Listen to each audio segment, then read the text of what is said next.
नमस्कार। Super India news team में आपका स्वागत है। मैं हूं राजेश आर्य। आइए देखते हैं आज का विशेष समाचार। दिशाहीनता से ग्रस्त कांग्रेस।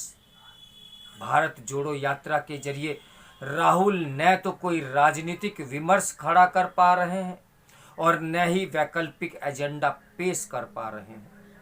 कांग्रेस गुजरात विधानसभा चुनाव में जिस तरह निष्क्रिय सी दिखी, वह आम लोगों के लिए ही नहीं बल्कि कई कांग्रेसी नेताओं के लिए भी आश्चर्यजनक है।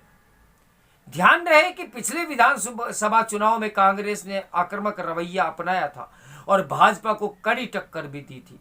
उसने 77 सीटें जीतकर भाजपा को 99 पर सीमित कर दिया था। इसी को देखते हुए ये कहा जा रहा था कि यदि इस बार कांग्रेस सही रणनीति अपनाए तो वह लंबे समय से गुजरात की सत्ता में काबिज भाजपा के लिए चुनौती बन सकती है।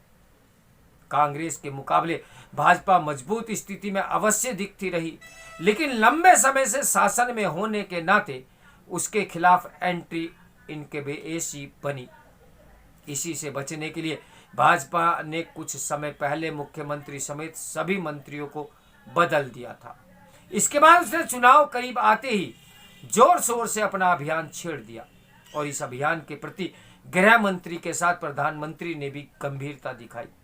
नतीजा यह है कि आज भाजपा गुजरात में कहीं अधिक सशक्त दिख रही है। माना यह भी जा रहा है कि वह फिर से सत्ता में आ सकती है। भले ही कांग्रेस का यह दावा कर रही हो कि वह गुजरात में सरकार बनाएगी, लेकिन ऐसा होने के आसार कम है। इसके लिए कांग्रेस स्वयं जिम्मेदार है। गांधी परिवार कांग्रेस का स्टार प्रचारक रहा है, लेकिन गुजरात चुनाव में उसकी और खासकर राहुल गांधी की सक्रियता बहुत कम दिखी। राहुल ने चुनाव घोषित होने के पूर्व 1 या 2 सभाएं की और फिर अपनी भारत जोड़ो यात्रा के समय निकालकर केवल 2 चुनावी सभाओं को ही संबोधित किया। यदि 2017 के चुनावों का स्मरण करें तो तब राहुल गांधी ने करीब 30 रैलियां की थी। गुजरात के पहले हिमाचल प्रदेश में मतदान हुआ, लेकिन वहां के चुनाव प्रचार में राहुल ने जाने की जरूरत ही नहीं समझी। गुजरात के प्रभारी गहलोत ने भी पिछली बार की तुलना में इस बार कहीं कम सक्रियता दिखाई। यह मानने के भी अच्छे भले कारण हैं कि वह मुख्यमंत्री की अपनी कुर्सी बचाने में लगे हैं। उन्होंने जब से गांधी परिवार को चुनौती दी और उनके एवज में कांग्रेस अध्यक्ष पद की दौड़ से बाहर हुए, तब से वे इसी कोशिश में लगे हैं कि सचिन पायलट मुख्यमंत्री पद के दावेदार न बनने पाए। कांग्रेस अध्यक्ष के रूप में मल्लिकार्जुन खड़गे गुजरात अवश्य गए, पर उनकी सभाओं का कोई विशेष महत्व नहीं दिखा। वैसे भी वह भीड़ खींचने वाले नेता नहीं है। खड़गे उसी रणनीति पर अमल करते दिखे जो राहुल गांधी जो कर रहे हैं। उन्होंने ये साबित किया कि पार्टी अध्यक्ष के रूप में वे कांग्रेस को ही कोई नई दिशा देने के बजाय राहुल गांधी के बताए मार्ग पर ही चलेंगे। इसका प्रमाण तब मिला जब उन्होंने गुजरात में चुनाव प्रचार के दौरान राहुल गांधी की तरह से प्रधानमंत्री नरेंद्र मोदी पर व्यक्तिगत हमला बोला। उन्होंने प्रधानमंत्री को 100 मुख वाला रावण करार दिया। इससे कांग्रेस को कोई लाभ मिलने से तो रहा, लेकिन भाजपा और स्वयं प्रधानमंत्री ने इसे मुद्दा बना लिया। एक तरह से खड़गे ने भाजपा के हाथों में एक ऐसा मुद्दा थमा दिया जो उसके लिए नुकसानदायक साबित हो सकता है। नरेंद्र मोदी को लेकर खड़गे के अन्य बयान भी यही बताते हैं कि विमर्श के स्तर पर राहुल गांधी की राह पर ही चल रहे हैं। अब समझना कठिन है कि कांग्रेस अपनी पुरानी भूलों से कोई सबक सीखने के लिए क्यों नहीं तैयार है। खड़गे के पहले कांग्रेस के वरिष्ठ नेता मधुसूदन मिस्त्री ने प्रधानमंत्री मोदी की औकात बताने वाले अपने बयान से पार्टी के लिए मुश्किल खड़ी कर दी थी। प्रधानमंत्री और भाजपा ने उनके इस बयान को भी भुनाया।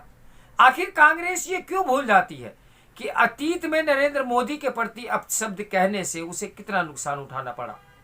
एक बार सोनिया गांधी ने मोदी को मौत का सौदागर बता दिया था। इससे कांग्रेस को अच्छा खासा राजनीतिक नुकसान उठाना पड़ा था। इसी तरह एक बार मणिशंकर अय्यर की अभद्र टिप्पणी भी कांग्रेस को बहुत भारी नुकसान की हकदार बनी थी। क्या कांग्रेस ये नहीं जानती कि नरेंद्र मोदी के प्रति अभद्र टिप्पणियां को भाजपा गुजरातियों के अपमान से जोड़ देती है? उसे यह स्वीकार करना ही चाहिए कि फिलहाल प्रधानमंत्री की छवि कहीं बहुत अधिक मजबूत बनी हुई है। उनकी लोकप्रियता के आगे अन्य कोई नेता दूर दूर तक नहीं ठहरता।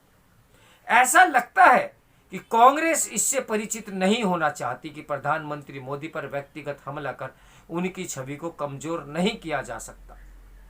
प्रधानमंत्री मोदी के लिए बार बार आपत्तिजनक शब्दों का इस्तेमाल यही बताता है कि कांग्रेस और विशेष रूप से गांधी परिवार एवं उनके समर्थक उन्हें राजनीतिक विरोधी मानने के बजाय उनसे नफरत करते हैं।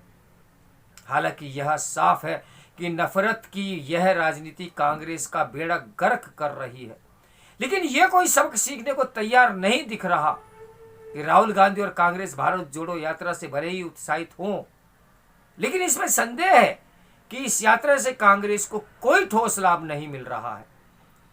यह यात्रा कुल मिलाकर राहुल गांधी की छवि निर्माण पर केंद्रित है। इस यात्रा के जरिए राहुल न तो कोई राजनीतिक विमर्श खड़ा कर पा रहे हैं और न ही वैकल्पिक एजेंडा पेश कर पा रहे हैं। इसलिए उन्होंने जो भी बयान दिए हैं उनमें कोई नई बात मुश्किल से ही देखने को मिली। यात्रा के समापन के बाद राहुल की छवि भले ही निखर जाए और उनकी कुछ लोकप्रियता और बढ़ जाए, लेकिन इससे कांग्रेस को कोई जमीनी ताकत नहीं मिलने वाली। यदि हिमाचल और गुजरात के नतीजे अनुकूल नहीं रहते तो कांग्रेस और कमजोर तो होगी ही, उसके नेताओं एवं कार्यकर्ताओं का मनोबल भी गिरेगा। इसका लाभ दूसरे दलों को भी मिलेगा। दिशाहीनता से ग्रस्त कांग्रेस को इसकी अनदेखी नहीं करनी चाहिए कि जहां में भाजपा के खिलाफ कोई विमर्श खड़ा करने में नाकाम है, वहीं आम आदमी पार्टी न केवल उसका स्थान लेने की कोशिश कर रही है बल्कि उसके लिए चुनौती भी बन रही है। वह आगामी कुछ समय से कांग्रेस को और कमजोर कर राष्ट्रीय दल बन जाए तो हैरानी नहीं होनी चाहिए। कांग्रेस को यह समझना होगा कि यदि भारत जोड़ो यात्रा बढ़ भी जाती है लेकिन इससे पार्टी को चुनावी लाभ नहीं मिला तो फिर उसका कोई मूल्य या महत्व नहीं रह जाएगा। अब देखते हैं कि आखिर ये ऊंट बैठता किस करवट है। तो मेरे साथ बने रहिए सुपर इंडियन न्यूज टीवी की ब्रेकिंग न्यूज के लिए। नमस्कार, मैं हूं राजेश आर्य।